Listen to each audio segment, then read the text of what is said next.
ذہنی مریض ہیں خواجہ آصف اور طلال چودھری، ان کا تو کوئی علاج شیخ صاحب کو کرانا چاہیے۔ تو جو صورتحال بنی ہے اس وقت، ان سے ملک نہیں چل رہا۔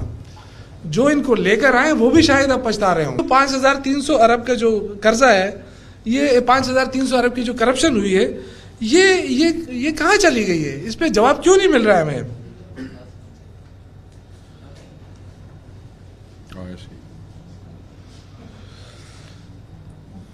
رحیم، بہت شکریہ، آپ نے تفصیلی بات کر لی ہے، اس میں کوئی زیادہ وہ نہیں ہے، لیکن ہمیں جو تشویش ہے وہ یہ ہے کہ ملک چل نہیں رہا ہے آگے۔ آپ کے بھی علم میں ہے کہ جو کچھ اس وقت ہو رہا ہے، معیشت کا بڑا ڈنڈورا پیٹا گیا، لیکن معیشت ٹھیک نہیں ہو رہی۔ جو ہمارے دور میں کے بعد جو سچویشن شروع ہوئی کہ جی ملک ڈیفالٹ کر رہا تھا، ہمارے دور میں $17 بلین ہمارا ریزرو تھا، اور آج دیکھیں جو ریزرو یہ شو کر رہے ہیں، ان کا اپنے پیسہ ہے ہی نہیں، اس میں سارا بینکوں سے قرضہ لیا ہے، کچھ دوست ممالک نے رکھا ہے۔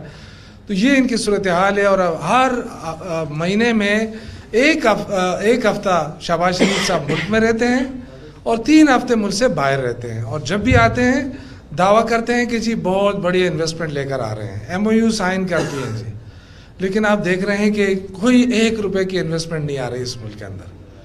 آپ کی ایکسپورٹ گر رہی ہے، کارخانے بند ہو رہے ہیں، صرف پنجاب میں تقریباً 144 ٹیکسٹائل ملیں بند ہو گئی، 1 لاکھ سے زیادہ لوگ بے روزگار ہو گئے۔ یہ آپ کی معیشت کے حال ہیں۔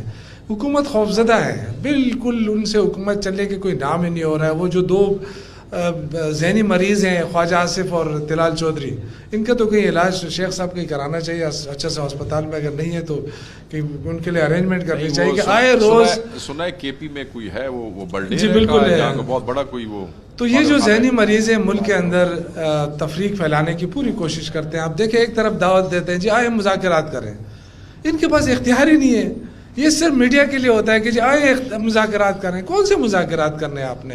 ایک طرف آپ عمران خان کو آئسولیشن میں رکھ کے اور اس پہ ملاقاتوں پہ پابندیاں لگا کے ان کی بہنوں کے اوپر تشدد کر کے آپ کہتے ہیں آئے مذاکرات کریں۔ تو ہم سیاسی ورکر ہیں، بدقسمتی ہے اس وقت ملک کے اندر کوئی رول آف لا نہیں، عدالتی نظام جو ہے وہ ٹھپ ہو گیا، کوئی انصاف نہیں مل رہا وہاں سے۔ تو آج جو ہم اسٹرگل کر رہے ہیں وہ رول آف لا کے لیے، عدلیہ کی آزادی کے لیے، صحافتی آزادی کے لیے، میڈیا پہ پابندیاں لگ رہی ہیں، انسانی حقوق کی سنگین وائلیشن ہو رہی ہے۔ یہ ساری وہ چیزیں ہیں جس کی وجہ سے آج الحمدللہ تحریک انصاف ان چیزوں کے آگے کھڑی ہے، اور 8 فروری کو جو بہت بڑا ڈاکہ پڑا ہے، ہم نہ اس کو بھولنے دیں گے، نہ بھولیں گے، نہ بھولنے دیں گے۔ وہ جو ڈاکہ پڑا ہے اس کا ہم ضرور حساب لیں گے۔ باقی ڈاکے آپ کے سامنے ہیں، کبھی گندم سکینڈل آ رہا ہے، کبھی چینی سکینڈل آ رہا ہے، اربوں روپے اسی طرح لوگوں کے جیبوں سے ڈاکے پڑ رہے ہیں۔ اور ابھی IMF کی طرف سے آیا ہے کہ 2 سالوں میں 5300 ارب روپے کا ڈاکہ پڑا۔ کون پوچھے گا؟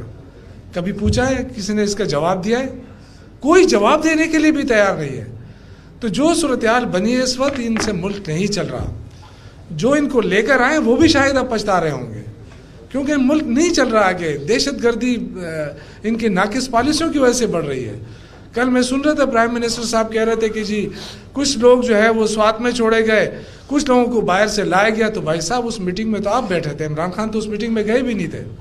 جس پارلیمانی میٹنگ کا اجلاس ہوا تھا، جس میں بریفنگ ہو رہی تھی، اس میں تو آپ نے سارے لائے تھے کہ جی بالکل ٹھیک ہے۔ پھر جو لوگ لائے گئے وہ تو PDM کے دور میں لائے گئے۔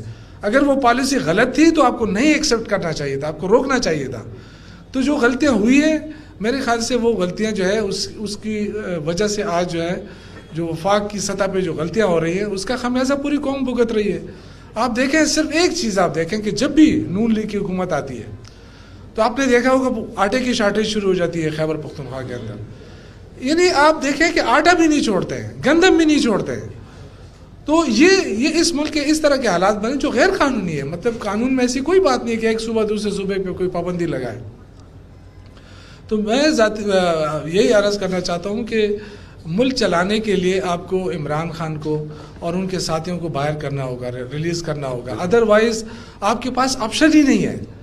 آپ جو بار بار کہہ رہے ہیں کہ جی ہم نے خارجہ سطح پہ بڑی کامیابی حاصل کے لیے، آج ملک جس اس دلدل میں پھنس گیا ہے کہ ایک طرف ایران ہے، دوسری طرف امریکہ ہے۔ اگر امریکہ ایران پہ حملہ کرتا ہے تو ہماری کیا پوزیشن ہوگی؟ کیوں اتنے دلدل میں ہمیں پھنسا دیا گیا ہے کہ ابھی ہمیں سمجھ نہیں آ رہی ہے کہ ہماری پالیسی کیا ہوگی. آپ دیکھیں افغانستان کے اوپر ان کی کیا پالیسی ہے. خود ہی کہتے تھے مذاکرات شروع کیے, کہیں قطر میں, کہیں دبئی میں, کہیں کہاں پہ. ابھی کہتے جی یہ مذاکرات کا مطالبہ کیوں کیا جا رہا ہے. بھی آپ سے بات ہی نہیں بن رہی ہے, آپ بات ہی نہیں سمجھ رہے ہیں. ہم نے تو آپ کو آفر دی تھی کہ خیبر پختونخوا کے جو لوگ ہیں, جو ہمارے قبائلی عمائدین ہیں, وہ جرگو سسٹم پہ کو جانتے ہیں. اگر آپ کہتے ہیں تو کابل سے مذاکرات ہو سکتے ہیں, بات چیت ہو سکتی ہے, لیکن آپ نہیں مانے. ٹھیک ہے, آپ خود کر لیں, لیکن آپ سے نہ ملک چل رہا ہے, نہ معیشت چل رہی ہے, نہ سارے جھوٹ پہ جھوٹ بولا جا رہا ہے. اب جو ملک کو قرضوں میں دھکیلا گیا ہے, 78,000 ارب کا قرضہ ملک کے اوپر چڑھا ہے. ابھی ریسنٹلی جو پچھلا مہینہ تھا 576 ارب قرضہ اور لیا. تو کیا ملک کو قرضوں پہ ہی چلانا ہے؟ آپ نے اور کوئی کام نہیں کرنا ہے. آپ مجھے بتائیں کہ یہ جو ابھی گروتھ ریٹ ہے جو ہمارے دور میں کرونا کے باوجود 6% پہ چلا گیا تھا, آج وہ 2.7 پہ ہے. تو آپ اندازہ کریں گے تو ہمارے برابر بھی نہیں پہنچے ہیں, اور یہ جھوٹ بول رہے ہیں کہ ہم نے معیشت کو بہتر کر دیا. صبح صبح اٹھ کے ہمیں انڈیکس بتاتے ہیں جی یہ اسٹاک ایکسچینج جو اوپر آسمان پہ چلا گیا ہے. بھائی زمین پہ کیا ہے, لوگوں کو روزگار نہیں مل رہا ہے, روٹی نہیں مل رہی ہے, 2 وقت کا کھانا نہیں مل رہا ہے. 12 کروڑ عوام خط غربت سے نیچے زندگی گزار رہے ہیں. تو یہ کون سی حکومت ہے؟ ان کو کیا یہ نظر نہیں آ رہا؟ یہ طلال چودھری, یہ کیا نام ہے دوسرا, تارڑ صاحب, یہ سارے یہ مل کے صرف اسی لیے بیٹھے ہیں کہ صبح سویرے اٹھ کے یہ صرف خیبر پختونخوا حکومت کے بارے, یہ حکومت نہیں چل رہی. تو کیا پنجاب ٹک ٹاک سے آگے چلا؟ سارا دن اس کی جو حکومت ہے ٹک ٹاک کے اوپر چل رہی ہے.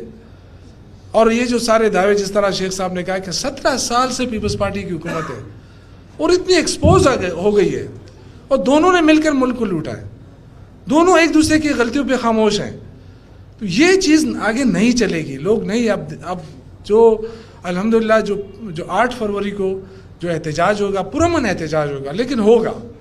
یہ بے شک دھمکیاں دیں, کچھ بھی کر لیں. انہوں نے دھمکیاں بھی دی, لوگوں کو جیلوں میں بھی ڈالا, مار کٹائی بھی کر رہے ہیں, لیکن لوگ پھر بھی نکل رہے ہیں. تو آگے ان کے پاس کوئی راستہ نہیں ہے سوائے اس کے کہ یہ ہتھیار ڈالیں, عمران خان کو رہا کریں, اور کچھ نہیں کر سکتے تو فریش اینڈ فری الیکشن کی طرف جائیں. اور ملک نہیں چل سکتا. اس سے پہلے کہ یہ جو ابھی کہتے ہیں جی فائنانس کمیشن, فائنانس کی جو کمیٹی ہے ان کی, وہ کہتے ہیں اس کو چینج کر رہے ہیں. اس کو چینج کرنے سے کچھ نہیں ہوگا. آپ کے پاس پالیسی نہیں ہے, ویژن نہیں ہے. آپ نے اس ملک کو کہاں پہ پہنچا دیا ہے. آج حالات کیا ہے غریب آدمی کے؟ بجلی مہنگی, بجلی کا مسئلہ آپ حل نہیں کر سکے. کیوں؟ آئی پی پیز کے ساتھ کانٹریکٹ کس نے کیا ہے؟ آج آئی پی پیز کے ذریعے اگر وہ بجلی نہ بھی بنائے نا, تو تب بھی ان کو پیسے دینے پڑیں گے, کیونکہ ان کے معاہدے ایسے ہیں نا. تو وہ جو انٹرنیشنل معاہدے کیے ہیں, غلط معاہدے, ان کی وجہ سے آج پاکستان کتنا مقروض ہوتا جا رہا ہے کہ ہمارا جب عمران خان کی حکومت ختم ہو رہی تھی تو 46 ارب قرضہ تھا پاکستان کے اوپر, جب سے پاکستان بنا تھا. آج 78,000 ارب کا قرضہ ہو گیا ہے. کون سی موٹر وے بنائی ہے انہوں نے, کون سی یونیورسٹیاں بنائی ہیں؟ یہ پیسے کہاں جا رہا ہے؟ یہ جو 5,300 ارب کا جو قرضہ ہے, یہ 5,300 ارب کی جو کرپشن ہوئی ہے, یہ کہاں چلی گئی ہے؟ اس پہ جواب کیوں نہیں مل رہا ہے ہمیں؟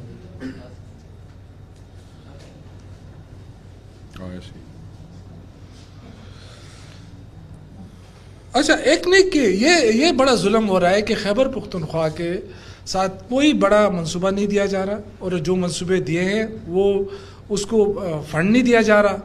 ایک واحد صوبہ ہے, بلکہ 2 صوبے ایسے ہیں جن کو فنڈ مل رہا ہے, لیکن وہ فنڈ کہاں لگ رہا ہے اللہ جانے. پنجاب کو NFC کا پورا حصہ مل رہا ہے, سندھ کو NFC کا پورا حصہ مل رہا ہے. خیبر پختونخوا کے 4,000 ارب روپے انہوں نے پکڑے ہوئے ہیں. ایک طرف ہمیں کہتے ہیں آپ ایک یونیورسٹی نہیں بنائی ہے, ایک ہسپتال نہیں بنایا ہے, یہ تانے بھی دیتے ہیں, جبکہ ہم نے 24 یونیورسٹیاں بنائی ہیں, 14 یونیورسٹیاں بنائی ہیں. اور یہ کہتے ہیں ہم نے یہ واحد صوبہ ہے جس نے اپنا موٹر وے بنایا ہے. لیکن ہمارے جو 4,000 ارب روپے آپ نے دبائے ہیں, وفاق کو فوراً ریلیز کرنا چاہیے. اگر اس مشکل وقت میں بھی آپ ہمارے پیسے نہیں دیں گے تو آپ کیا توقع کرتے ہیں؟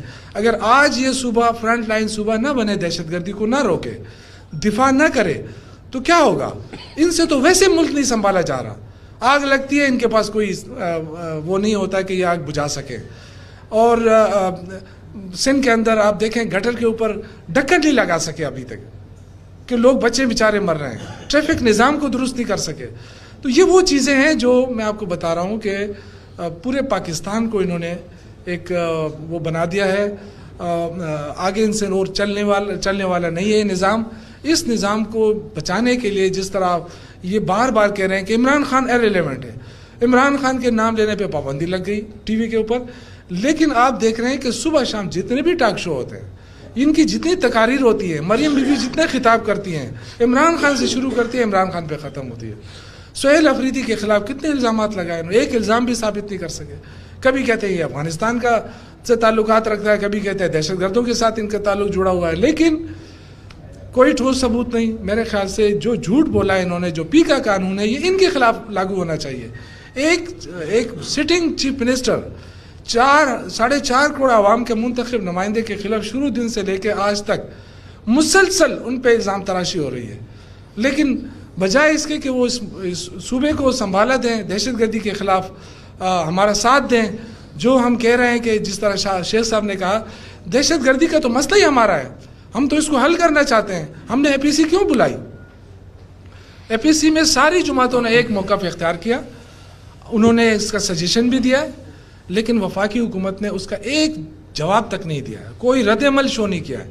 تو جب وہ جواب ہی نہیں دے رہی ہے, رد عمل شو, اس کا مطلب ہے کہ وہ دہشت گردی کے خاتمے میں انٹرسٹڈ نہیں ہے. تو اگر نہیں ہے تو پھر ہمیں چھوڑے, ہم اپنے طور پہ دہشت گردی کو ختم کرنا چاہتے ہیں. باقی جو ہو گئی, کہتے ہیں جی فوج کے خلاف ہے, کبھی کیا بیانیہ, کبھی نام فوج کے خلاف ہے. عمران خان نے ہمیشہ کہا یہ میری فوج ہے, ہمیشہ انہوں نے کہا ہے. اور آج جو قربانیاں دے رہے ہیں ہمارے سی ٹی ڈی, پولیس, فوج, عوام, تو اگر یہ فرنٹ لائن یہ دفاع نہ کرتے تو یہ اس ملک کا کیا اشر ہوتا. لیکن الحمدللہ ہمارا دفاع مضبوط ہے. ہم یہ جو دعوے کر رہے ہیں, جو جھوٹے بیانات بنا کے جو کمروں میں بیٹھ کے الزام تراشی کرتے ہیں, ان کو ذرا باہر آنا چاہیے, آنکھیں کھولنا چاہیے. اس مشکل وقت میں بھی الحمدللہ ہماری جو گروتھ ریٹ ہے صوبے کی وہ سب سے بہتر ہے, گڈ گورننس سب سے بہتر ہے دوسرے صوبوں کے مقابلے میں.